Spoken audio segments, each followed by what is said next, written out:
Isaiah Stewart seems to be the topic of what everyone in the Pistons community is talking about right now. We're going to talk about him and what I feel and how I feel about where he's at right now and his progress moving forward. And also, we're going to give some props to Hamidou Diallo on the podcast today, someone who's been playing really well since he was inserted back into the rotation. Should he be given more minutes? All on today's episode of the Locked On Pistons podcast.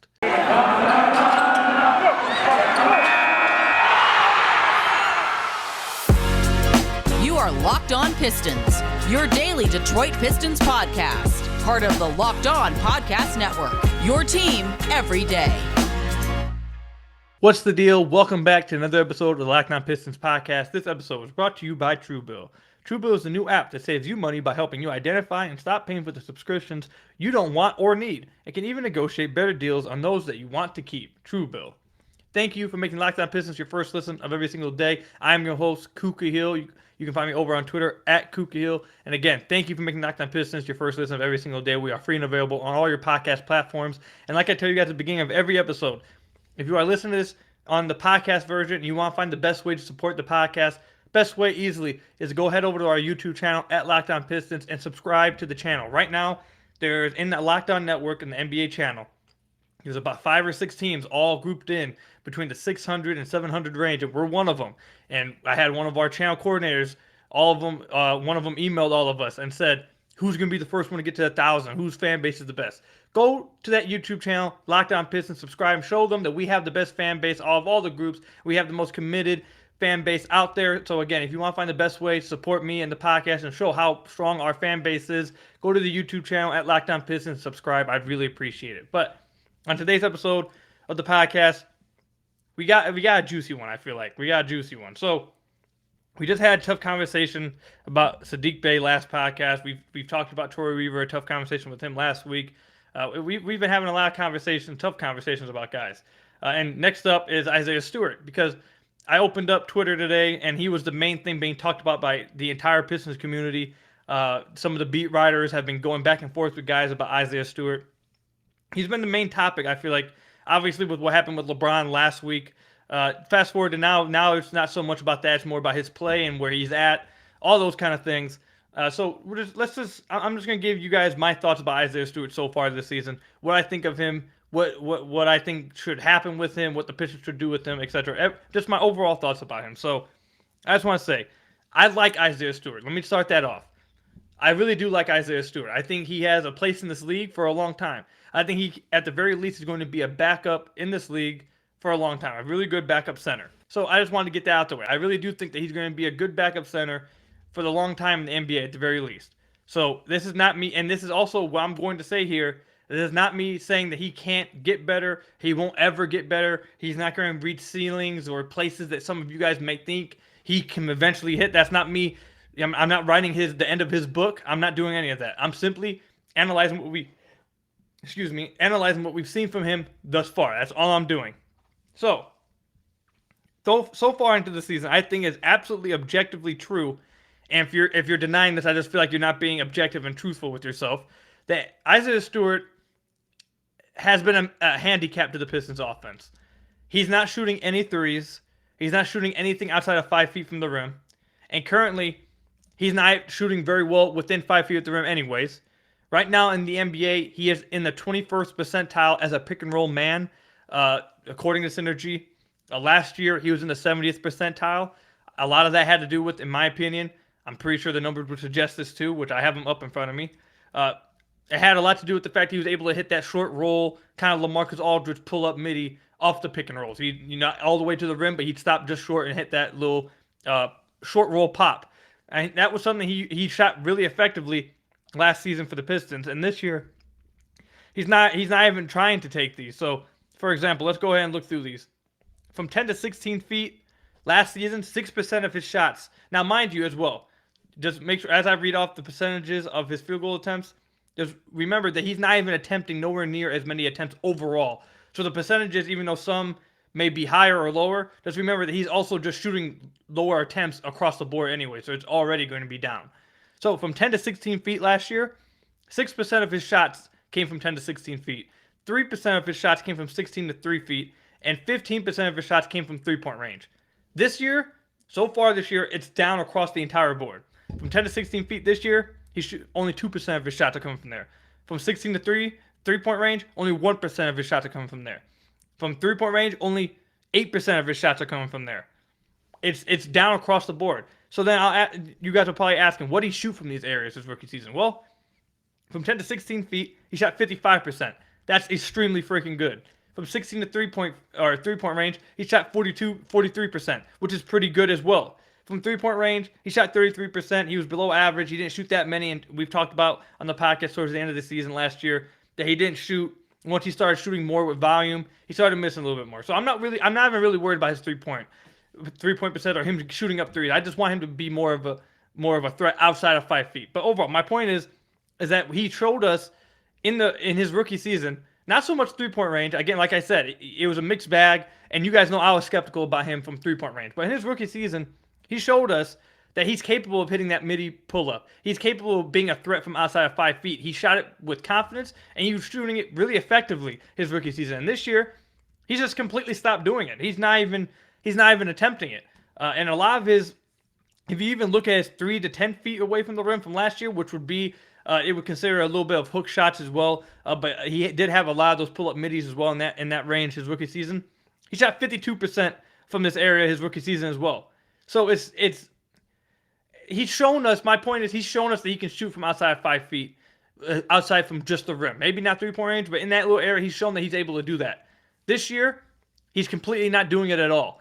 And I've hinted at this a little bit on the podcast already, that's a major handicap for the Pistons offense thus far. It's seriously, I don't want to dive into the numbers yet because I want to save this number for the second segment, which I guess we can get into soon. But my overall point is, thus far this season, Isaiah Stewart, I feel like, is doing a nice job defensively. He's improved defensively. I feel like he started off a little slow, but he had that ankle injury, all those things. So not really worried about that. But I feel like he's pretty good defensively. He moves his feet. He's real physical, obviously. I still feel like he's become a better rebounder. He's not that great of a rebounder, to be honest. He needs to get better in that department.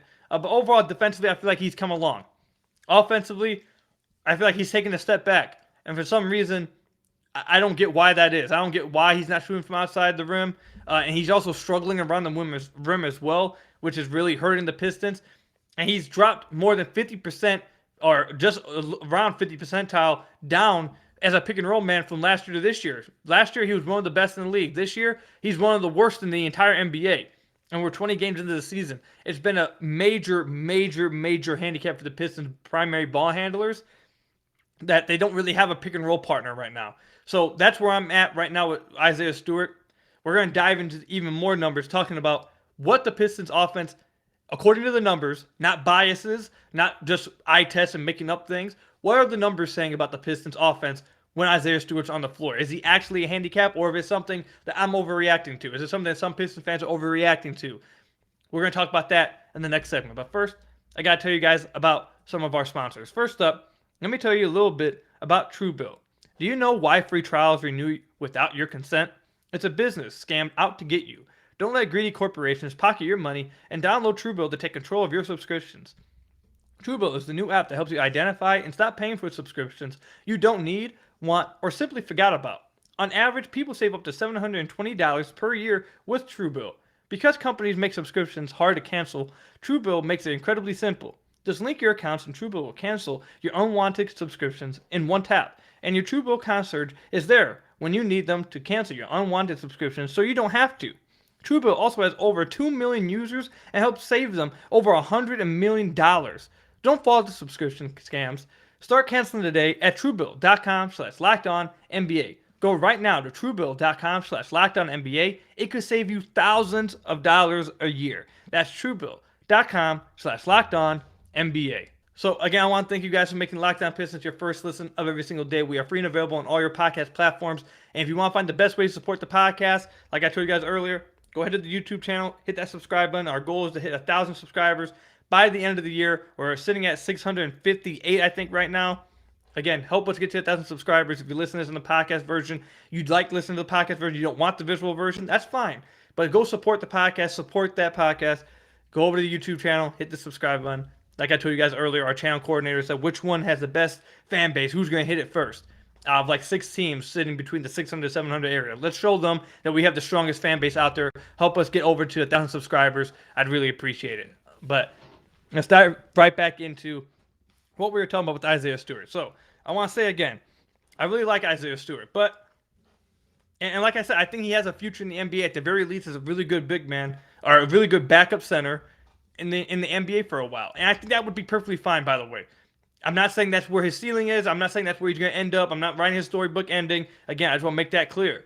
But I also want to say to you guys before we dive into more numbers to back up what I'm saying, that if Isaiah Stewart were to just become a good big man, a good backup big man for the Pistons, or a good backup in the league, that would be perfectly fine. There's nothing wrong with him being a backup center in the NBA for a while. He was not a lottery pick. Where he was picked at, that would be a really good hit. And he can be a valuable player as a backup center. I feel like some people have expectations too high, and if he's not going to hit them, people are going to think that, that he's a bust. I don't think that's the case. I know a lot of people try comparing him to Ben Wallace. You guys know I hate that. I don't think he's anywhere like Ben Wallace. But again, I just want to make it clear that if Isaiah Stewart in his career were to just become a backup center who lasts for a long time, that would be a really good pick. That still would be fine. That's not a miss. But anyways, let's dive more into more numbers that I wanted to bring up. So again, I had one of you guys say to me, "Koo, is it just you overreacting to the numbers? Is our fans, or not the numbers, our fans just overreacting to what they think is a handicap to the offense? Do the numbers even back this up? Is this even true? Etc. Etc." So I went and looked it up, and we're going to bring the numbers, and the numbers don't lie, okay? This is not me. This is not me.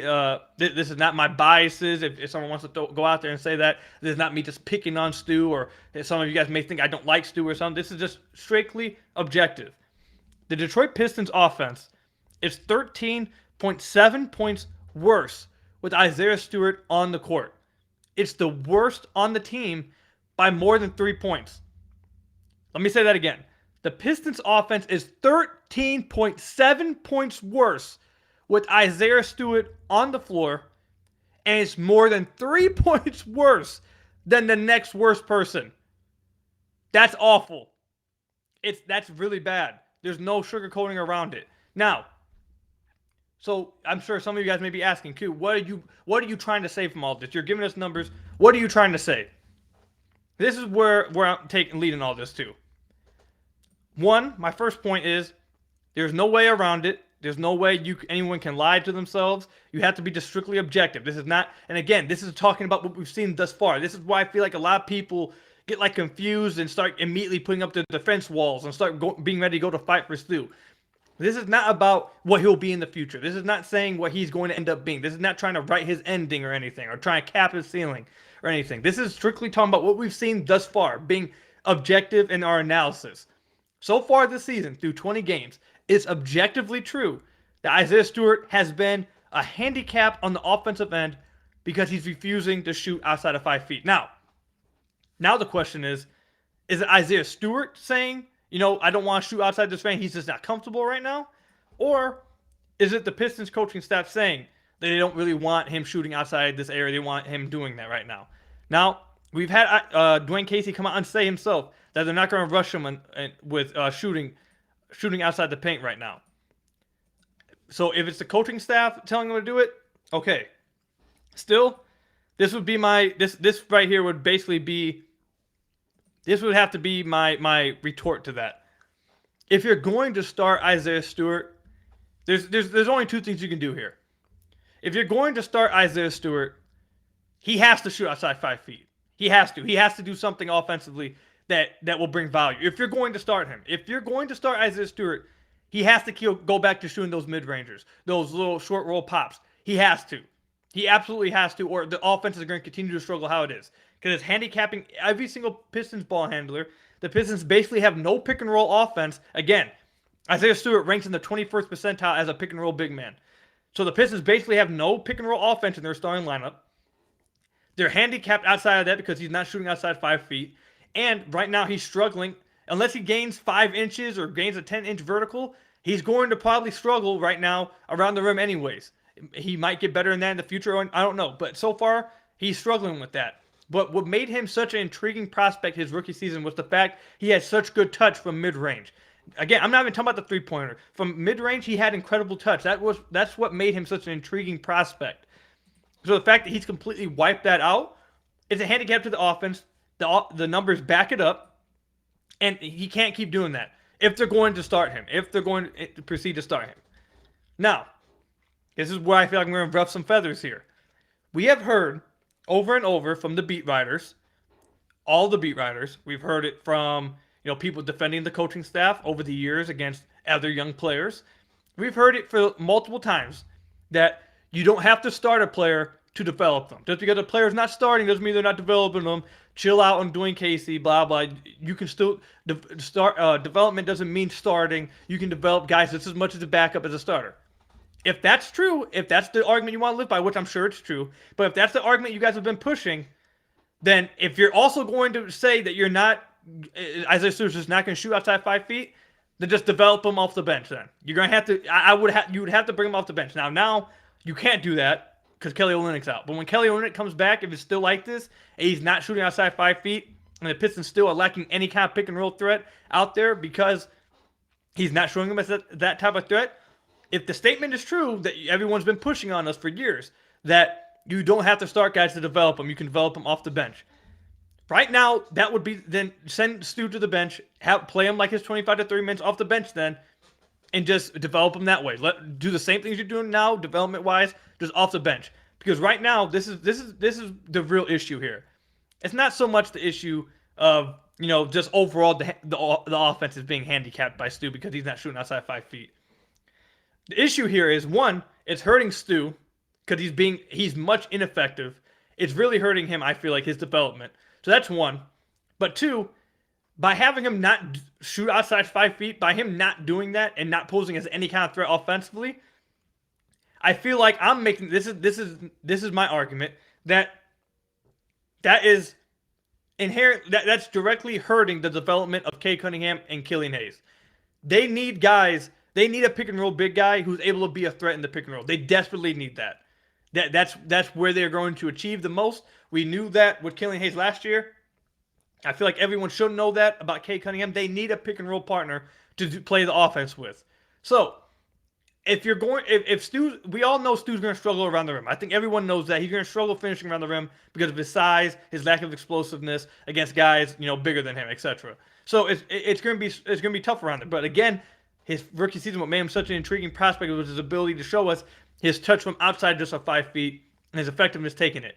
If he's just not going to take that, he's hurting the development of Killian Hayes and Cade Cunningham as well, because they don't have the defenses are not going to respect Isaiah Stewart. They're putting too much pressure on Killian Hayes and Cade Cunningham, and them not having a meaningful pick and roll threat is directly hurting them.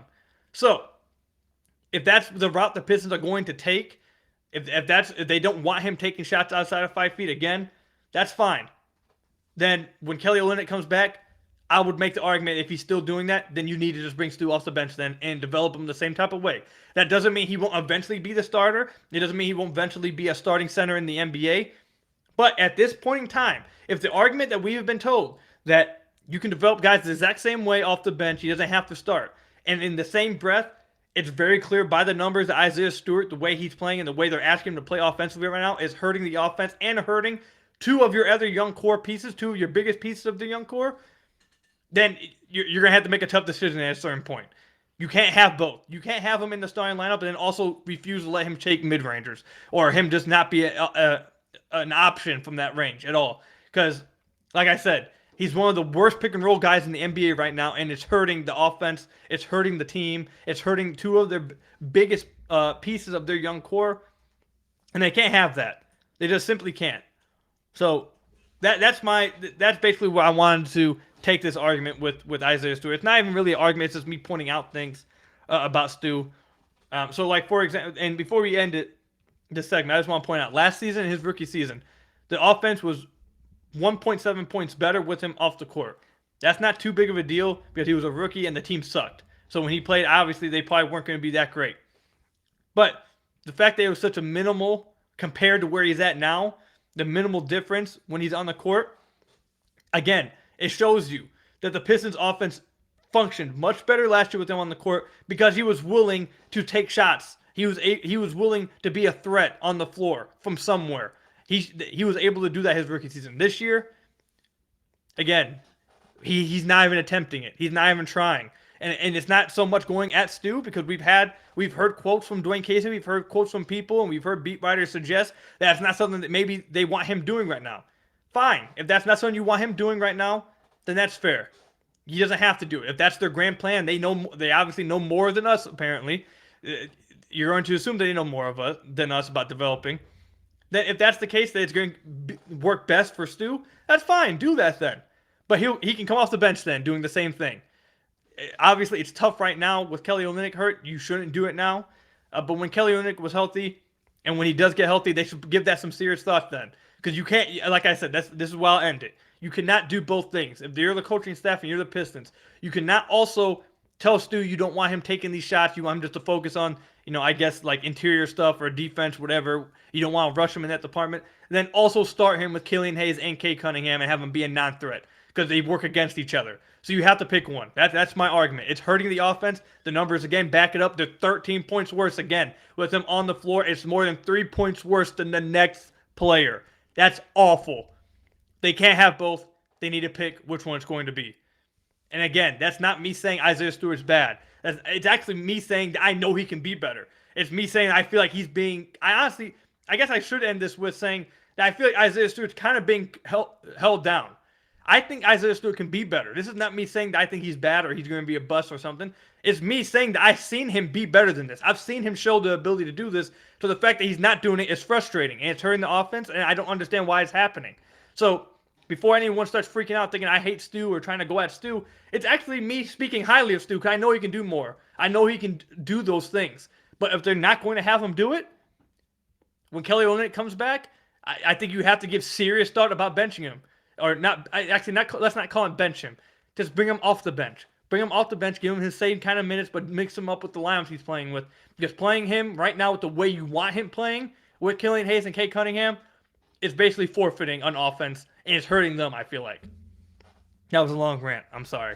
But I hope you guys get where I'm coming from. You guys got to let me know what you guys think about this whole situation. I know it's been a heated topic amongst fans. I know I'm going to have some of you guys probably going crazy on me. I might have some of you guys agreeing with me, but let me know if I swayed you guys, if I was able to convince some of you guys that weren't thinking the same way, etc. All in the comment section down below on YouTube. Or over on Twitter at Kookie Hill if you listen to this on the podcast version.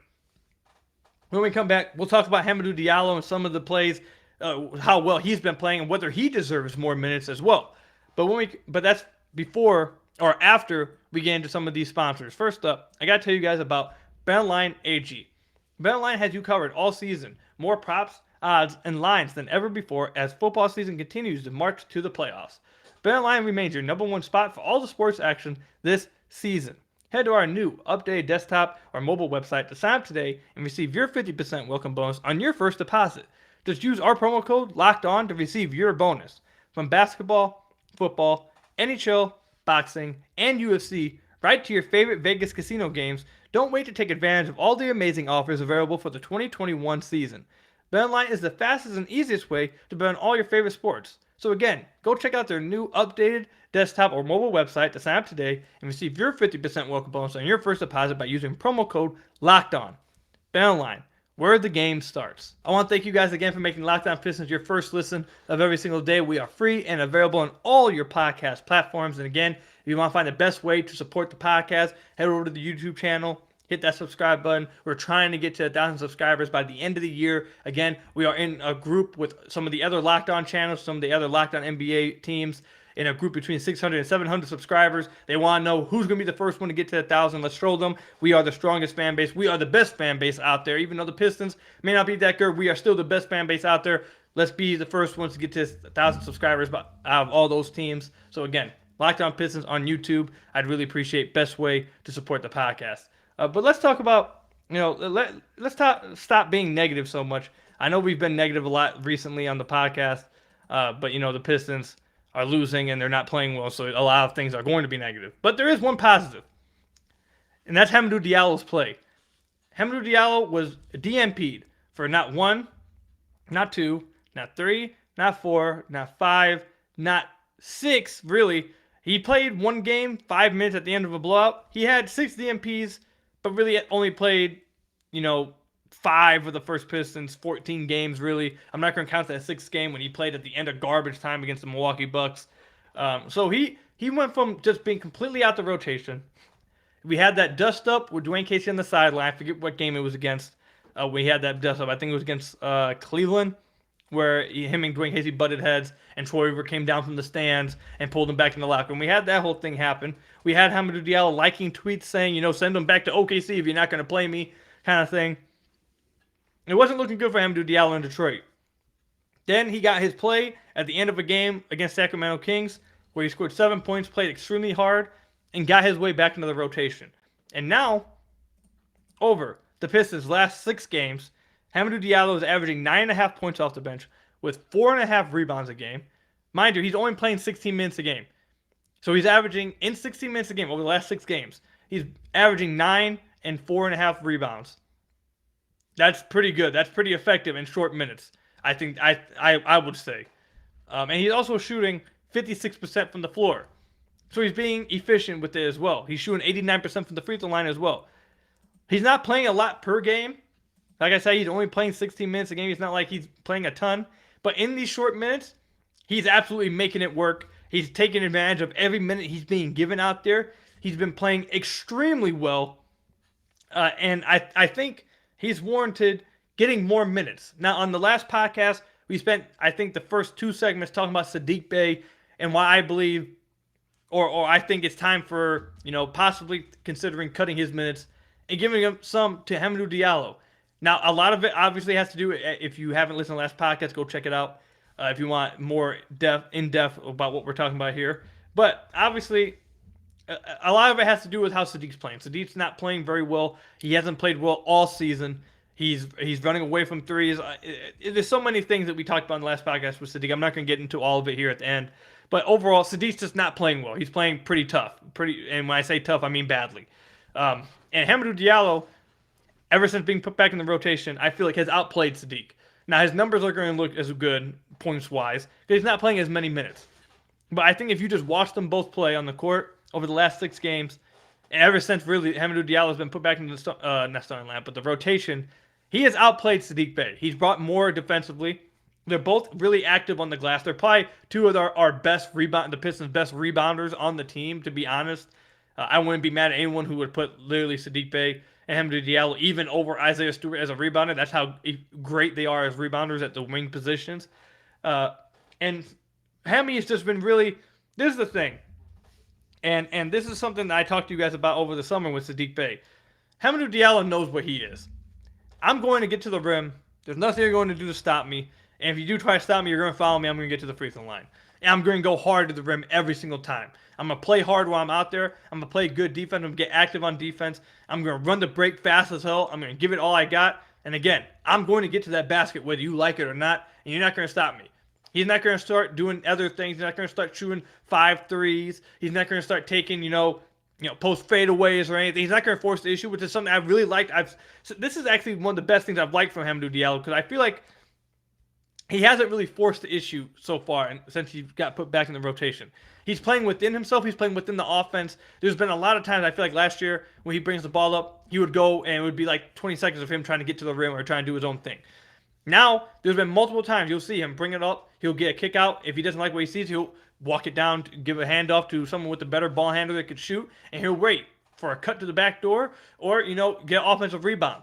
He's playing within himself. I feel like he's playing a lot smarter as well. And it's leading to why I feel like he's playing a lot better in the offense. And, with the way he's been playing, I just feel like he deserves more minutes. He was benched early in the season after not playing so well through 4 games. Instantly, he was benched, not given a ton of minutes. We've heard nonstop from Dwayne Casey about earning minutes. Guys have to earn these things. Hamidou Diallo is one of the young guys as well, which is a point that I made on the last podcast about Saddiq Bey, is that, if you're going to cut into Saddiq Bey's minutes, it's not like you're giving it to another old guy or someone who doesn't matter. Diallo is just as important, I would say, to the young core as well. He's only 23 years old. You guys know how highly I was of Hamidou Diallo in the offseason of his ceiling. So he's just as important to this young core. So if he's outplaying Saddiq Bey, if he's outplaying some guys ahead of him, and he's doing what you wanted to see from him, and he's achieving these heights now that you wanted to see from him, he should be rewarded for that, I feel like. And again, if you don't want to look at it as, Saddiq's playing bad, we're punishing Saddiq, fine. Look at it as elevating Hamidou Diallo and giving him credit and rewarding him for how well he's played. Either way, I'm not saying that Saddiq Bey needs to be put on the bench or anything, but I definitely feel like Hamidou Diallo has earned more minutes. I feel like the way he's played and how much he's hustled, how hard he's playing out there, and how he's playing smarter and within himself, I feel like the team just plays, it really needs him on the court. Because what Saddiq's supposed to bring, it's outside shooting. And right now he's not bringing that, and sometimes there's multiple stretches throughout the game when he's just running away from that. And he's not bringing much else to the floor outside of rebounding as well. So, I think if the Pistons wanted to put Hamidou Diallo, play him a little bit more minutes with Killian or Cade, line up with him, one of those guys. You can honestly go Cade and Killian if you want to be honest. But you could also play them both with Frank Jackson, which they did a lot last game. And I thought that lineup really looked good out there. Frank Jackson fills in the role of Saddiq Bey, who's going to shoot instantly anytime there's any space given to him, which is what they need. And then Hamidou Diallo gives them a threat in transition, which, again, was highlighted in the last game. Someone who's able to run up and down the floor, get to the other basket fast as hell, finish lobs, finish above the rim, create fouls at the rim as well. Like, I just feel like Hamidou Diallo has played so well recently in his limited minutes that he just needs to be rewarded. Now, if that means cutting back on some of Saddiq Bey's minutes, then so be it. Saddiq hasn't been playing well at all for 16 straight games. Hamidou Diallo is playing I feel like really well. He should be rewarded with more minutes. Let's see him play around 20 minutes a game. Cut back like 4 minutes in Saddiq. I think that would be the right thing to do right now. But who am I? I'm just a Locked On Pistons host. But that's all we got for you guys today. Thank you guys for listening. I really appreciate all you guys who listen every single day. I really do. Thank you guys. If you guys want to support the podcast in the best possible way, again, go over to the YouTube channel at Locked On Pistons. Hit that subscribe button. We're trying to get to 1,000 subscribers by the end of the year. I really hope and wish we get to that goal, and we need your guys' help if we're going to get there. So, again, go over to Locked On Pistons on YouTube and hit that subscribe button. I want to thank you guys again for making Locked On Pistons your first listen of every single day. We are free and available on all our podcast platforms. And also, for your second listen every day, go head over to Locked On Bets, your daily one-stop shop for all your gambling needs. Hosted by your boy Q with expert analysis and insight from Lee Sterling. It's free and available on all platforms. Again, thank you guys for listening to today's podcast. Let me know what you guys thought about everything that we talked about in today's podcast in the comment section down below on YouTube or over at Kookie Hill on Twitter. I'd love to hear you guys' thoughts. Enjoy the game tonight against the Portland Trail Blazers. It's at 10 o'clock. Oh, my God. Oh, I'm going to be so tired, bro. I'm going to be so tired. But I'm going to fight through it. I hope you guys fight through it, too. Maybe the Pistons get a win tonight. Who knows? Enjoy the game. I'll see you guys on Wednesday, and peace out, everybody.